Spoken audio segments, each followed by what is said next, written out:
program. And we're very lucky to have Joanne Meagher with us here today, who is really a great resource at Merrick House. And if you've been to Merrick House, you know she has such a bubbly personality and she's really wonderful and great with people. And she's here to give us a little insight today, maybe some stories we haven't heard about the Merrick House. Joanne. Yay!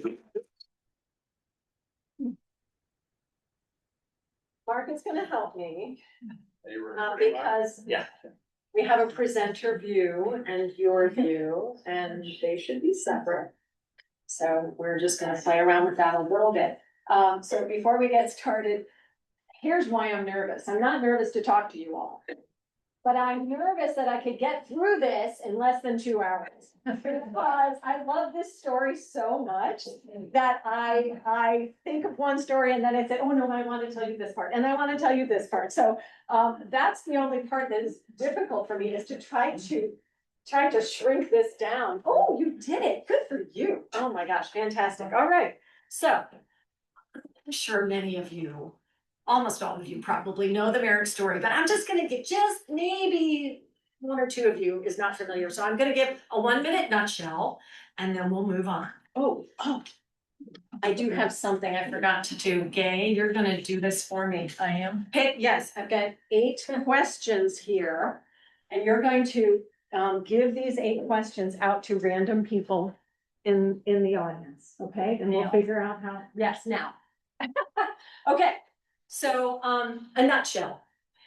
The Merricks, congregational minister father and artist mother, with 5 kids, are doing pretty well in Duxbury, Massachusetts. They've got a nice home and things are going well.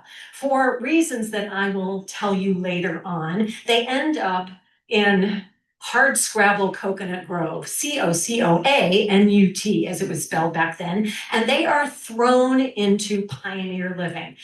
From that nice home in Duxbury, Massachusetts, they come down, they have no running water. Mother Merrick has to do all her cooking and cleaning out over an open fire, and they have no idea what they're doing. They've got 160 acres and nothing, barely 5 are actually cleared. What are they going to do? Luckily, the Black Bahamians have been here in this area for a generation before the Merricks arrive. And they come to depend on these people so much because they know how to clear this land. They know what to plant and where to plant it. And the poet writer, George, and his father come to depend on them and respect them so greatly that they call them the way showers. How very poetic. Well, because of all their help, the Merricks do go through many, many, many different hardships, but eventually they do succeed and the farm grows. And our poet writer goes to school and then eventually gets involved in real estate and reads Ruskin and other philosophers and becomes very well versed in the City Beautiful movement and eventually, of course, creates our city of Coral Gables. There's your nutshell. Now, here's your fun fact to know and tell at your next cocktail party. The name of the city comes from the house, not the other way around. Because when the house was completed in 1910, that there was a tradition at that time, especially if you had a home as great as this one was, in this, basically in the middle of the Everglades, you wanted to name it. So Mother Merrick wanted to name it Among the Pines, but she got outvoted and they end up naming the house Coral Gables. And so we are now very familiar with Coral Gables, and we don't live in Among the Pines, Florida. Interesting. So now you've got the nutshell, but I'm here to tell you a love story. It's about love and obsession as it relates to family, fellow citizens, ideals, and hard work. And when I talk obsession, I do mean obsession. Now, before any of you take out your fans and say, oh no, obsession, I'm going to have the vapors. No, it's still G-rated. But with love comes feelings. Nothing more than feelings. And We are here, it's summertime, but we're in class still, and your questions are going to help me tell my story. So you might recognize a certain theme in your questions. So, who has question number one? Oh, we've got two people who have question number one. Okay, read it together. How did the Merricks feel about education? Oh, I am so glad you asked. Let's talk about education. Okay, so the image on the left there is Lebanon Valley College. And that's where Solomon Greasley Merrick and Althea Carilla Fink first meet. We have our first inclination of how Althea might be a little bit ahead of her time. Now, they were an item from day one, as soon as they met. And on Friday nights, they would go to dances. No, they wouldn't. They would go to other types of entertainment. You know what was really a wonderful thing to go to on a Friday night at Lebanon Valley College? Oratory competitions. So entertainment has become a little different in today's colleges. But at any rate, they graduate and Solomon goes on to Yale Divinity School to become a congregational minister, and Althea gets a plum position as head of the art department at Lebanon Valley College. Okay, number two of the ways in which Althea was ahead of her time. They do get married in 1885, and along comes their firstborn, George Edgar Merrick, June 3rd, 1886. He would have been 140 years last week. So the drawing underneath the Lebanon Valley and the picture relate to the school that the Merricks went to when they arrived here. The youngest Merrick, the only one who was born in Florida, that was Richard, got his mother's artistic talent. And so at a very young age, he was a very accomplished artist. So that image right on the left there is his drawing of the building you see in the picture. That's the Guavonia School. And that is a school that Althea herself founded because there were no schools in this area where their homestead was. And then we move on to Rollins College. George, at the age of 21, well, I'll tell you, he doesn't go to school from the time he arrives at age 13 until 21 because he has to work on the farm. So at 21, he goes to Rollins College. And it's kind of interesting to me that it was chartered in 1885 by New England Congregationalists. Remember, Solomon is a congregational minister. So I guess he figured Rollins is the perfect place for my son to go to school. And then, of course, it's in Winter Park, Florida, the first planned community in Florida. And we know that George was really into planned communities. So again, this might be a little bit of where he starts to get some of his ideas about what would come later in terms of Coral Gables. Okay, so now, this, of course, as you can tell, is the University of Miami. I mean, you've all seen that building on the campus, right? I wish, yes. This is the design that was done by George Merrick's maternal uncle, Denman Fink. And I'm sure that's a name that is very familiar to many of you. He was as well known in his day as Norman Rockwell, and obviously worked on George Merrick's team in creating Coral Gables. The Board of Trustees at the University of Miami was astounded is the word they used when they saw that design of what it would look like. And George Merrick had felt that any city worth its salt had to have a very rigorous university. And so he donated 160 acres and $5 million for a Pan-American university, and he did consider the University of Miami his greatest legacy. Here's George at the cornerstone laying ceremony where he reads the inscription, and the reports said that he has his eyes filled with tears as he read the cornerstone inscription. This building is dedicated to the memory of Solomon Greasley Merrick, minister, scholar, pioneer, unselfish builder of material achievements, persevering founder of spiritual and intellectual foundations that underlie also this very stone. Well, as you know, that design was never realized because of a little thing we had, 1926 hurricane. Then we're thrown into the Depression. The University of Miami operates out of what they ended up calling the cardboard college, things that were just hastily put up. And the Merrick building itself doesn't get built until after World War II. And any of you who have been to the University of Miami know that the Merrick building looks nothing like that. So, we have the next question. Yes. Question 2. What is Finkism? What is Finkism? Yes. Okay, so now you're seeing pictures of the people I've been talking about, Solomon Greasley Merrick and Althea Kurla Fink. And then this man with a wonderful beard, he is Althea's father. I love his name, Henry George Great Rake Fink. He was also a Methodist minister, and he and Solomon had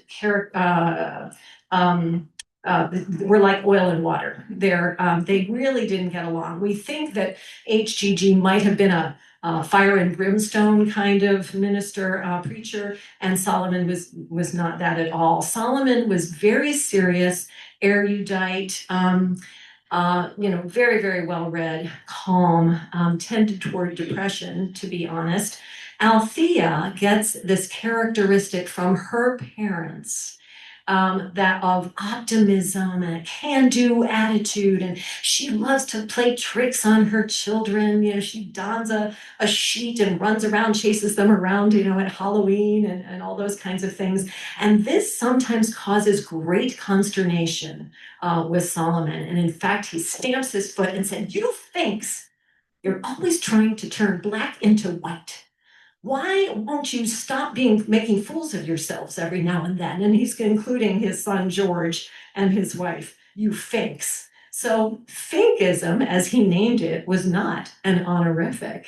But I think that Finkism is a pretty great characteristic. And I think all of us should have a little Finkism inside of us. And I'm going to give you more and more examples of how Finkism is what kept the family afloat. But for the way showers, but for Althea's and George's can-do attitude, they might have picked up stakes and left.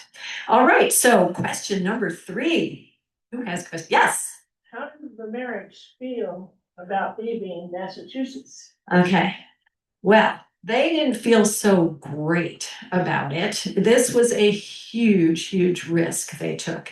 The picture on the left shows them in their very nice home in Duxbury, Massachusetts. Now, I should tell you, everybody who met George Merrick took a liking to him from the time he was little. And so he's standing there with his bicycle that was given to him by the members of the congregation at Duxbury. This was taken shortly before they traveled to Florida.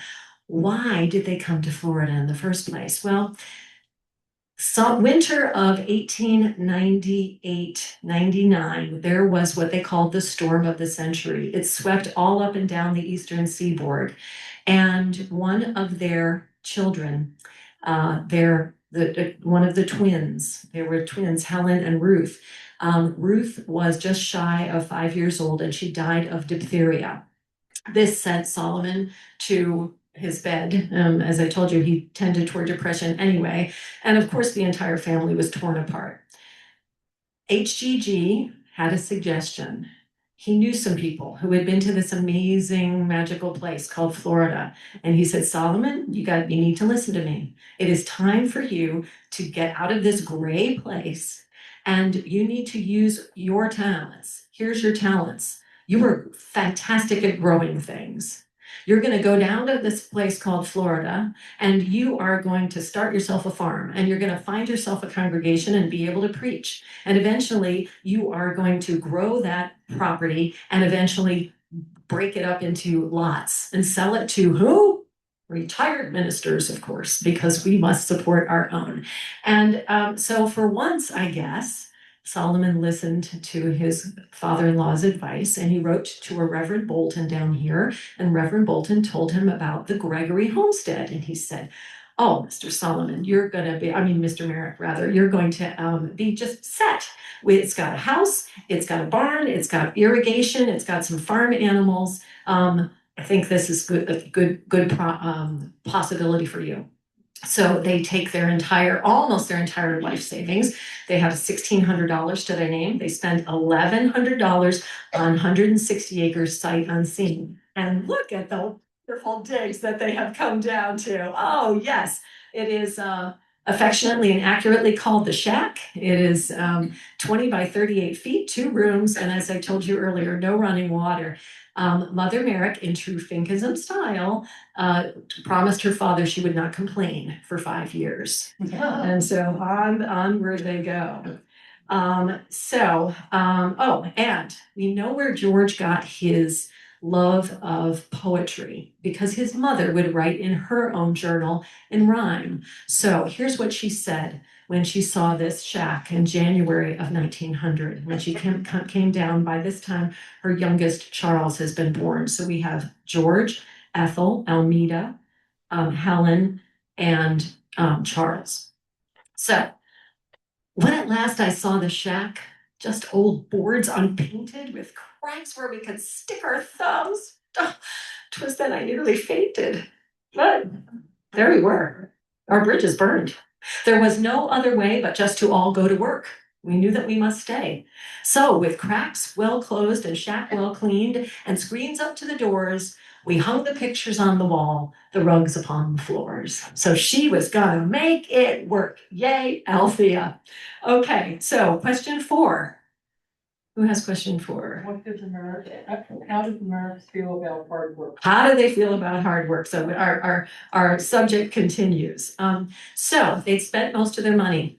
George is young enough to be able to shimmy up a special tree that was on the property because they didn't have any money to be able to even buy the sprigs and whatever vegetables that they were eventually gonna plant. They wanted to get in on the ground floor to grow a hybrid fruit that was rapidly gaining in popularity. And that is a fruit that is a combination of a sweet orange and a pomelo. And this brand new fruit was a bing, bing, bing grapefruit. But it takes a while for those the saplings to grow and bear fruit. So what are they going to do in the interim? George shimmies up the guava trees in the area. And remember I said they went to the Guavonia school? Well, the whole area, it was named Guavonia. Of course, the romantic in me likes to think that they named the school after the guavas that helped keep them afloat that first season, but we do know the whole area was called Guavonia. So as I said before, everybody took a liking to George. George would load up the guava and take them by mule cart to Captain Simmons, who operated a guava manufacturing area, and he would then make jelly and then send it to the people in England who were just going absolutely gaga over guava. And Captain Simmons lived in what is now the Kampong Botanical Garden. I highly recommend that you go to the Kampong if you've never been there. At any rate, he took a liking to George. He rounded up every pound, and George made the amazing amount of $300 that first season, which is akin to about $12,000 in today's money. So our little 13-year-old was doing pretty well for the family. But they had to clear the land. And here's where he started working side by side with the Bahamians. And you see the upper left image. We believe that photo was taken in about 1902, 1903, and we believe it was Coral Way. George worked on the crew that would dig up the oolitic limestone, and it's soft when it comes out of the ground, but it's certainly not an easy job because you got to fight with the saw palmetto roots. But they would dig it up, put it in a line, and then get your handy dandy steamroller and rock and roll. So that is a instant road after being rocked and rolled. And so George would later name it Coral Way. Because back when they first arrived, there were no streets to their homestead. Let's see. This image, let me talk about the drawing. I told you that Richard, the youngest, got his mother's artistic flair.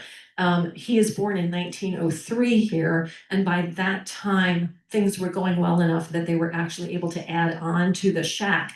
So he does a drawing from memory of what the addition looked like, and that is that drawing. We're told that he did that at age 10 or 12. So, I mean, what a sense of perspective. Really, really talented family. And then everything at this time was about delayed gratification. George would want something, the kids would want something, and their father would say, no, no, no, no, sorry.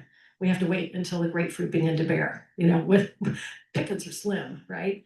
And so George later writes in a poem, he has a book of poetry in 1921, and one of his poems is entitled "When the Groves Begin to Bear," and you get this sense of the disappointment and the hardship in the days when all was labor from morn past evening sun, nor the time to even neighbor, not an hour of any fun. But we will, my father saying, when the groves begin to bear. Now, George and his father were both alcoholics. No, they were workaholics. I mean, I will say that George tended toward the drink, but I wouldn't call him an alcoholic, but they were both workaholics, and they both end up dying relatively young. George dies at age 55, and his father died at age 56 from, I guess, a lot of that hard work. Okay, question number 5. Oh, so, How do the Merricks feel about animals? oh, that's a good one. Okay, so in the left-hand side, in the little cart, is George's future wife, Eunice Isabella Peacock. She is the granddaughter of the founders of the area's first hotel, the Peacock Inn. And so we know that right there, she's with a bunch of pals and some goats. I don't know if you can see that.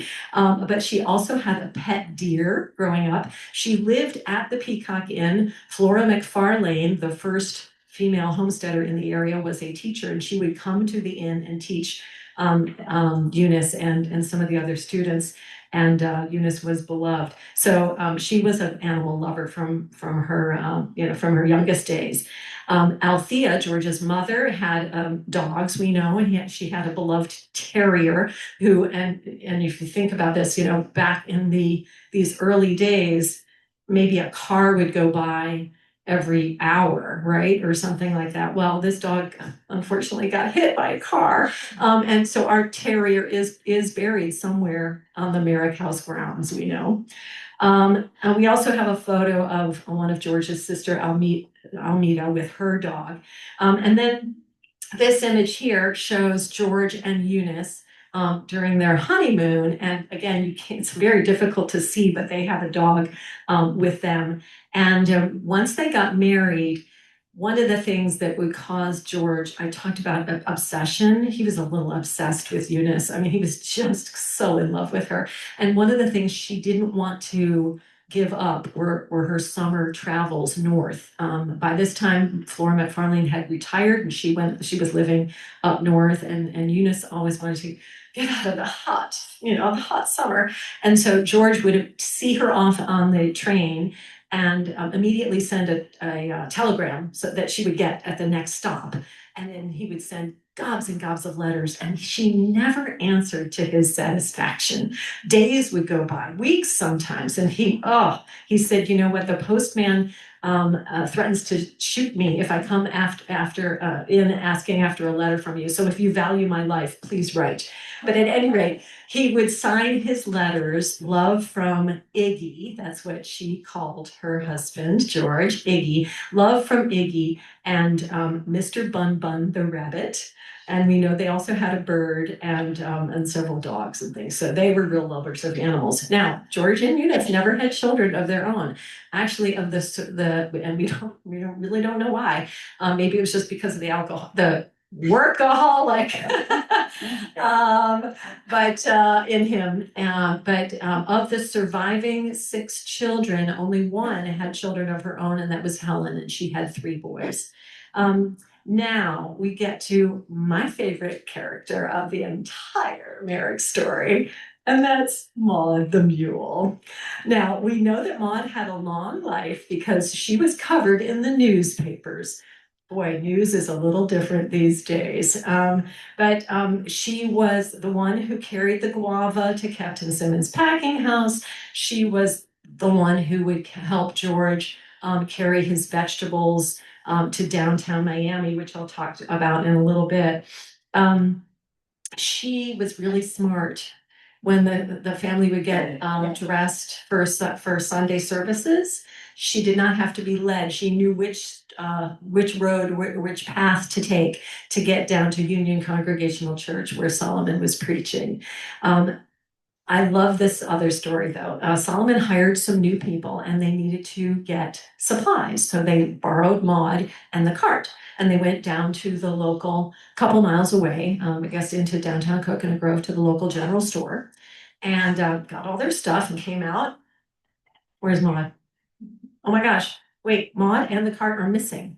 Oh my gosh, what are we gonna do? They have to walk back, sheepishly stand up to their brand new boss and say, we've lost the mule. What do we do?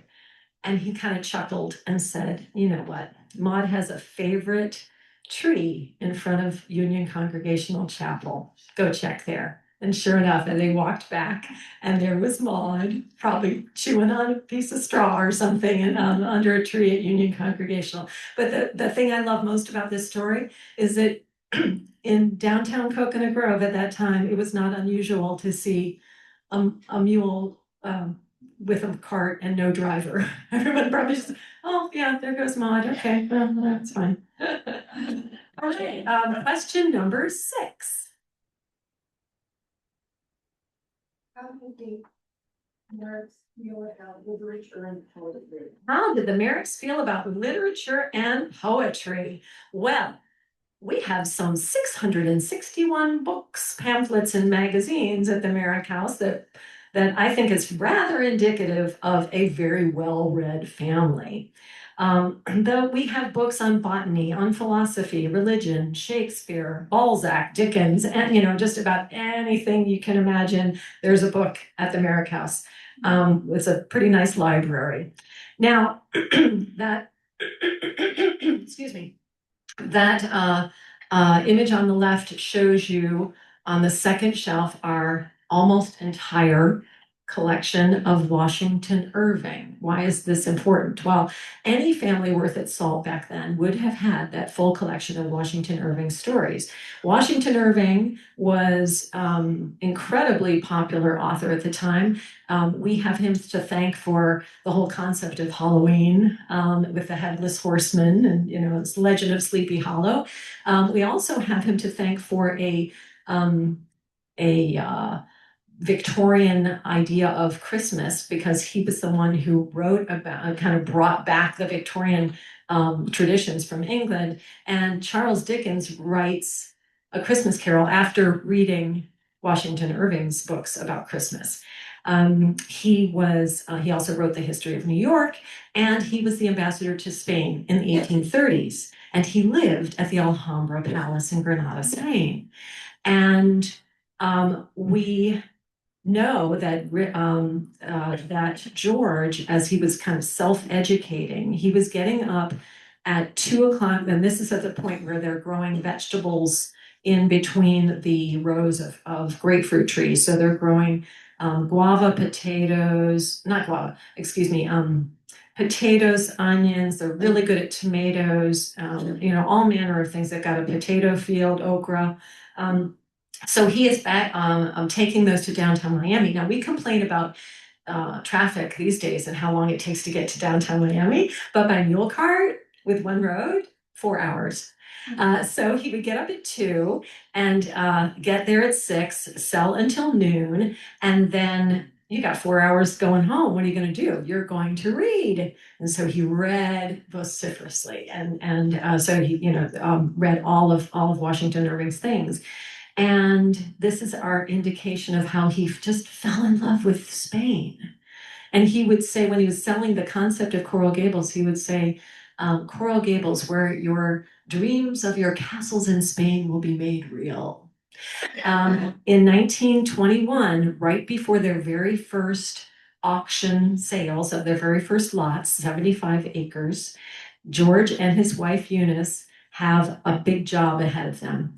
They are sitting down at their dining room table with a blank, pretty much blank map of this section. And it's got red road on it and blue road because they were drawn in red pencil and blue pencil.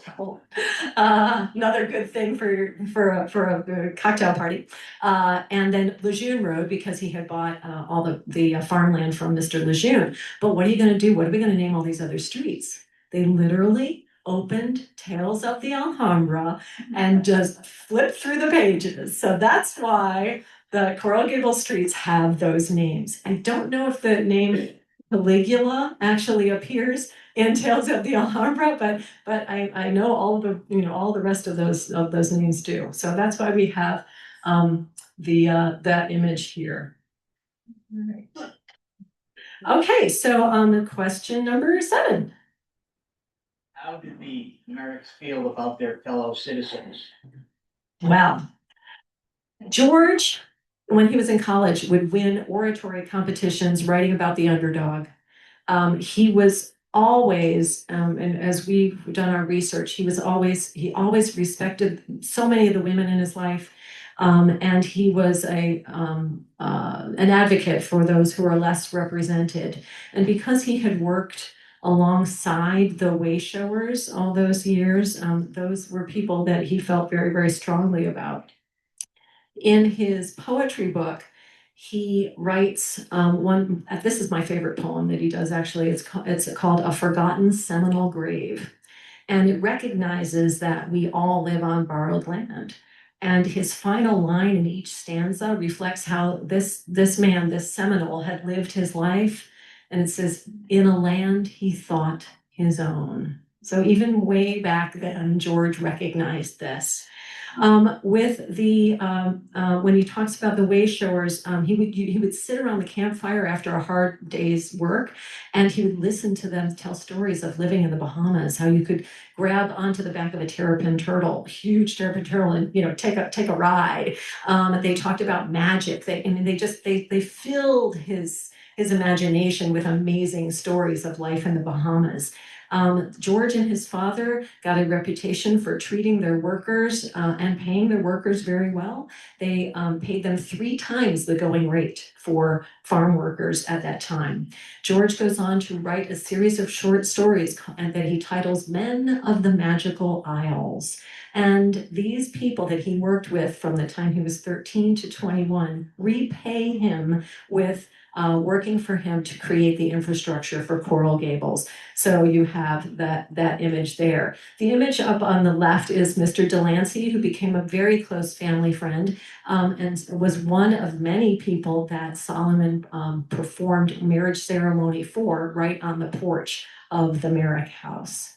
And the picture of George with his secretary here just reminds us of his respect for the women in his life. He had great respect for his mother. He would meet with Miss Cobb, the teacher, at night. His uncle's wife Betsy, and then also Ava Bolton, the wife of Reverend Bolton, who introduced them to Florida in the first place. During George's last 2 years of his life, he is postmaster of Miami, and he helps people he shores up the war bonds program, because this is 1940 to 1942. He shores up the war bonds program. He helps people with their immigration issues, and he does a very novel thing, ladies and gentlemen. He hires women and pays them the same as the men. Okay, question 8. How does Merrick feel about art? Well, I told you that Althea was a prolific artist. You can tell some of her work tends toward the Hudson River School kind of uh, look. And she, she grew up in Pennsylvania, so she did a lot of landscapes and things. And her brother, Denman Fink, of course, also an amazing artist. And when George produces his book of poetry, Denman does 6 original paintings for that book. And we have 2 of them at the Merrick House, and this is one of them. It's called Cloud Mountains. George was always out. The poet in him never left him. And so even when he was out looking at what was happening in the building of Coral Gables, he always had a notebook with him on which he could write down his impression of things. And he was absolutely enamored with the clouds. And he said, we don't have mountains, but we have amazing clouds. So Denman did this painting for his poetry book. And then this pastel is also done by Denman, and that is Eunice, George's wife, Eunice Peacock. And then as on to Richard, the youngest Merrick. The image on the left shows, that was done by Denman Fink, shows Althea teaching a young Richard how to paint. And then this is an example of Richard's work. Richard goes on to work at the University of Miami, kind of follows in his mother's footsteps. He works at University of Miami Art Department for many years, and he also becomes fairly well known. He has exhibits in New York and throughout the country. But I love the fact that he ends up at the University of Miami, a university that his brother founded.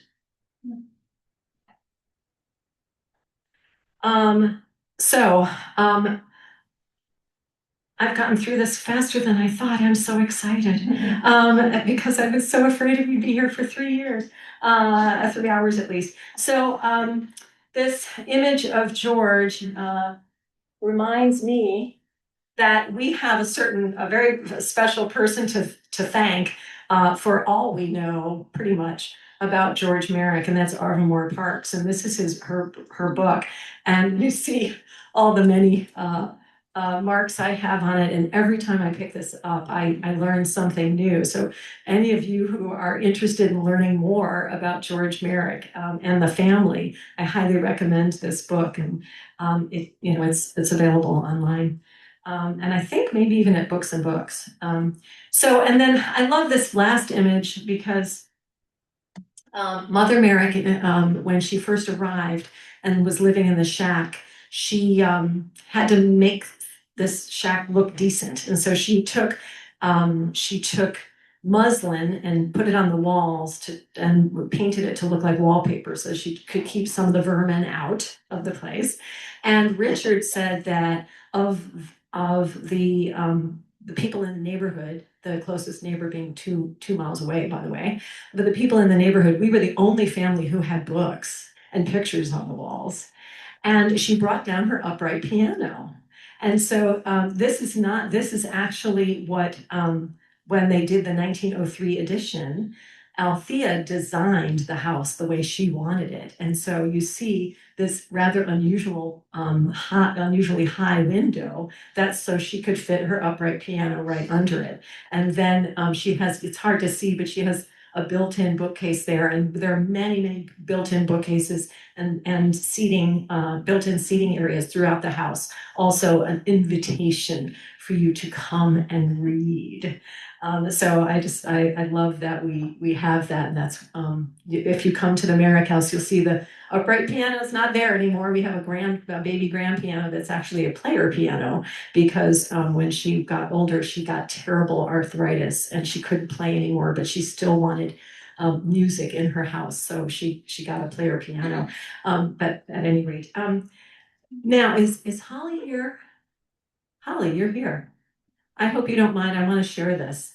My friend Holly Iglesias, whom I work with at the Coconut Grove food pantry, mentioned to me that she was coming today, and she said, I have a little something about my thoughts about Mother Merrick in a book that I've written.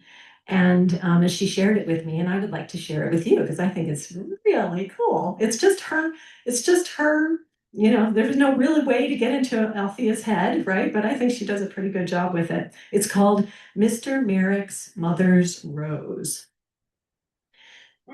Modest. It keeps to our side of the fence. The fence as much as a joke as George's tiny wife swatting mosquitoes with a tea towel. Futile, really, such niceties in a malarial swamp.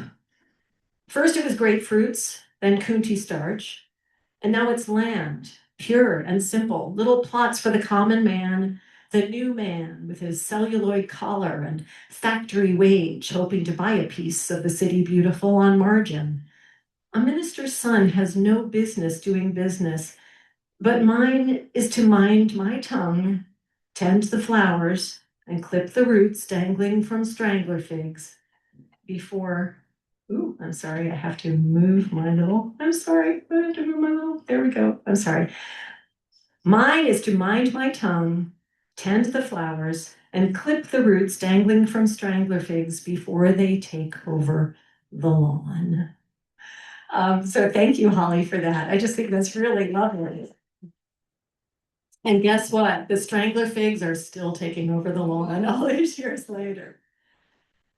And then finally, before I do a couple little introductions, finally, I want to leave you with something from my favorite character. Now, I grew up outside of Buffalo, New York, and in school, we all had to learn the Erie Canal song because we were right by the Erie Canal. Do any of you know the Erie Canal song? Any of you Northerners? A couple of you do. I got a mule, her name is Sal. 15 miles on the Erie Canal, right? Okay. Well, because I love Maud so much, I had to change the words to the Erie Canal song. So here it goes. He's got a mule, her name is Maud. 4 long hours to the Flagler Hotel. We honor her name we laud. 4 long hours to the Flagler Hotel. She hauls their vegetables and fruits, takes them all to church in suits, and she knows every inch of the way, from this old shack to the Biscayne Bay. Low Ridge, everybody smile, relax, we'll be riding for a while. George is always up real early, before the roosters cawed, with tales of the Alhambra on the wagon of Maud.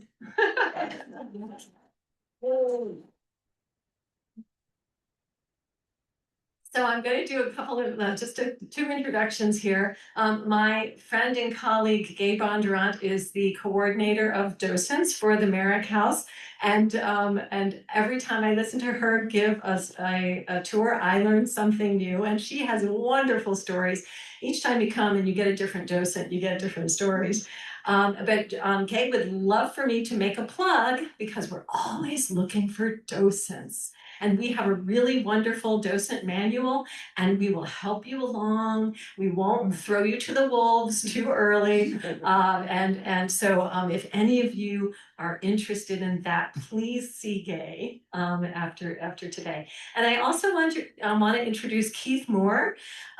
Keith, stand up, Keith, just so everybody knows what you look like, because so Keith has just done a documentary about that covers the story of the Wayshowers and Little Bahamas and the wonderful community of that has created, and some of the things in there they talk about Tucker, Carver, and the wonderful football program, and some of the really fantastic people who have come out of that community, and you get this sense of a very, very tight community that they're really, really trying, as people go hither and yon these days, they're really, really trying hard to not only record the history, but try to keep it together and to keep that sense of community and family alive. And so it's a really great documentary. He wants to show it at both Coral Gables Congregational Church, right? Am I right?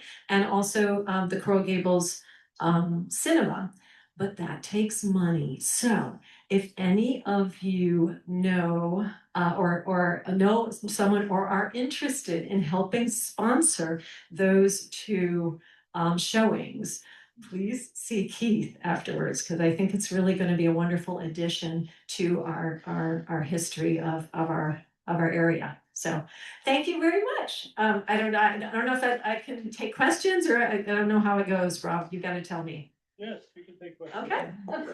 Questions, comments? Yes. Becky. Say something about how the Merrick House was saved as a museum. Oh, sure. Yes. So during the Depression, everything was going great. And George was pouring all of his money back into the building of Coral Gables. But then and people who were buying were not taking out mortgages. They were paying George Merrick directly. And so after the hurricane and the train embargo and the sinking or the toppling of the Prince Valdemar that blocked the port for 3 months, everything started going south. And so the Depression kind of hit this area. The bust happened here before, in 1926, pretty much. And so it all happened, well before 1929, but it all kind of all started here. So George ends up going through a state of, really having to borrow $50 from his in-laws to pay the electric bill at one point. He dies with, I think, $300 to his name, which is kind of interesting. If that amount is true, it's the amount that he made that very first season when he got here. So I think that again is pretty poetic. But his sister, in order to keep the house and the family, his sister Ethel ran it as a boarding house. They called it Merrick Manor, and she ran it from 1937, I believe, until her death in 1961. For the last 10 years of her life, she tried to get the city of Coral Gables to purchase the house. But think of it, the house was completed in 1910. It wasn't that old by 1951, right? And the whole idea of historic preservation had not hit this area. No one was thinking along those lines. It was post-World War II. We were going forward, forward, forward, right? So she dies and without having accomplished that, and the house goes to her 3 nephews. Donald buys out the other 2 and keeps trying to make it work. By this time, we're in the 60s, and the Cuban Missile Crisis is going on. He has some Cuban monks staying at the house. The neighbors were not happy about that at all. And for other reasons, he just says, he throws up his hands and says, I can't do this. It's not going to work.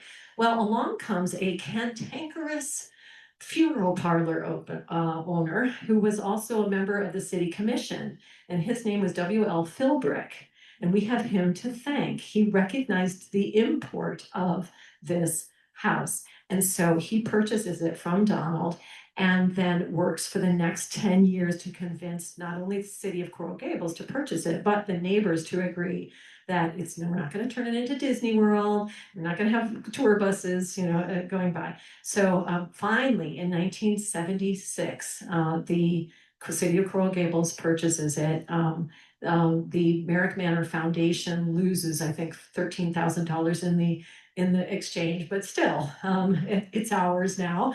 And then the people of the local preservation organizations like the Villagers and the Junior League and others get together and take 2 years to turn it into a house museum. By this time, the house has been empty, taken care of by 2 elderly women who tried to do their best, but it had just fallen into a state of disrepair, and all of the bathrooms had actually been added when it was a boarding house. They had added bathrooms, ensuite bathrooms, and all the Mother Merrick had designed 6 bedrooms and 9 closets, which is unusual for 1910, but they changed them into bathrooms, so they had to take all those bathrooms back out. And then all the furniture had gone all over. So they got on the phone and just said, Eunice, do you still have that piece? And all the, they were able to get 60% of the furniture back. So that's pretty remarkable. And then finally the story goes that so George was gone, but Eunice was still alive. Richard and his wife, Charles, I guess that was the three siblings, or the three that were there in 1978 when it was opened finally as a house museum. Yes. First of all, thank you. Wonderful, wonderful Thank lecture. you. I enjoyed it very much. You mentioned on several occasions the Union Congregational Church. Mhm. Does that still stand, and where is? No, that actually became Plymouth. But it's not the Plymouth building. It was in another area of, and I think it was further down, maybe I might be right, Gay, you might correct me on this. I think it was kind of, would have been like across from where Carrollton is now. And the really cool story that is told in one of the documentaries, Keith, that I saw at Vizcaya, is that was a Union Congregational was very much a multiracial place. Maybe Keith, you can speak to that a little bit. Can I say something? When Ralph Monroe founded Union Church, one of the things he said that it'd be a non-denominational church, and that black people and the white people worship together at the same time. And that church was, I never heard of that in any other history especially at that time, because everything was so segregated. Mm-hmm. So what the black people did, they left the church, but they left the church for religious purposes only, or worship purposes only. And they founded Macedonian Baptist Church in Coconut Grove, which is the oldest African American church in South Florida. It was founded in 1895.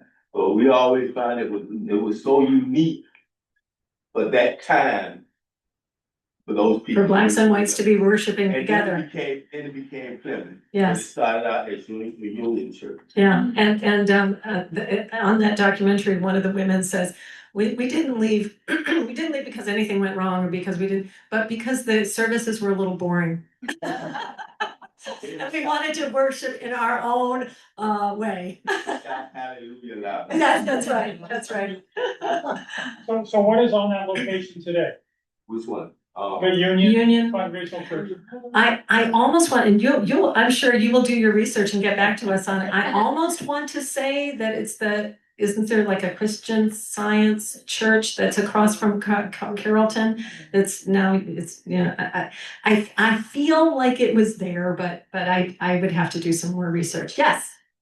Yeah, just kind of adding to the Christian Science church idea, that Eunice Merrick's parents, they actually had the first Christian Science reading room in their house, which was is now the location of the mutiny. Not mutiny. Wow. The Peacock was a house there that was redeveloped into the mutiny, and they actually provided the very first Christian Science reading room, and even church meetings in Coconut Grove back in the day. And at George's funeral, there was at Plymouth, her Christian Science. It was led by her Christian Science minister, and then so and thousands of people came to it, which I think is amazing. They had overflow, and it was everything from senators to way showers. Everybody took a liking to George. I do believe that her father was a Christian Science minister back in the early. Thank you. Any other? When would be the best time to visit Merrick Family? Oh, gosh, I should have mentioned that earlier. Thank you. So we are open on the weekends. Now we are closed because we need more docents. We are closed in June and July this year, but after that, we are open on the weekends for tours at 1 o'clock, 2 o'clock, and 3 o'clock. And it's the best deal in town. It's, I think at this point, less than a cup of coffee at Starbucks. At regular adults, it's $5, and military and folks who are just a little older, only $3. So good deal. All right, thank you so much for coming today. We appreciate it. Thank you, Steve. I'd like to give you this very expensive and original Thank you, certificate of appreciation. Let's get a picture. Can we do it? Come up here. Hey, Hey, Becky, Becky. I'm Marlene. Becky. I'll take Get the the picture picture. for you, don't worry. You go be in it. Thank you. Hey. It was a hoot and a half. I loved it. Such a talent, huh? The song and dance presentation. What? Okay, look at me. 1, 2, 3. And just one more for good measure. And then Becky has her phone and. One. All right, great. Thank you so much. Well,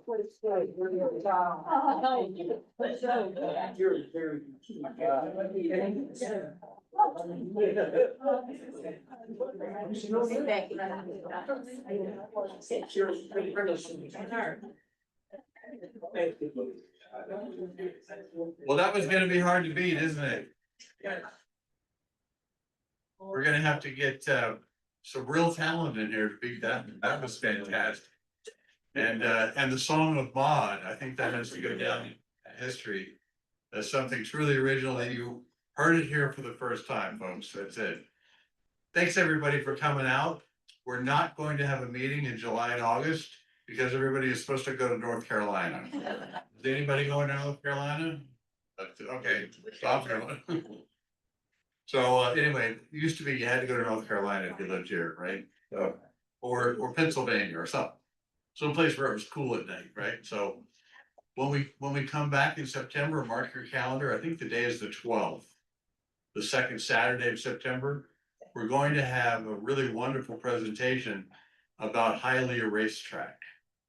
And there's a museum now there of South Florida racing. And so if you remember, Hialeah Racetrack was world famous, the flamingos, and it really represented the life in Florida. You came down here, it was horse racing. It was all very, very wonderful, tropical lifestyle. So looking forward to that. So everybody have a wonderful summer.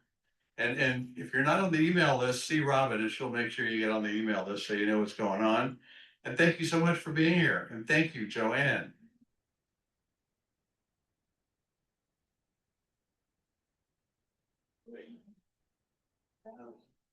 I love your dress. It's a little later, that's for like.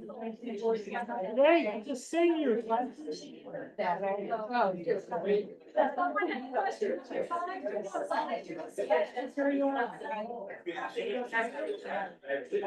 the same bird.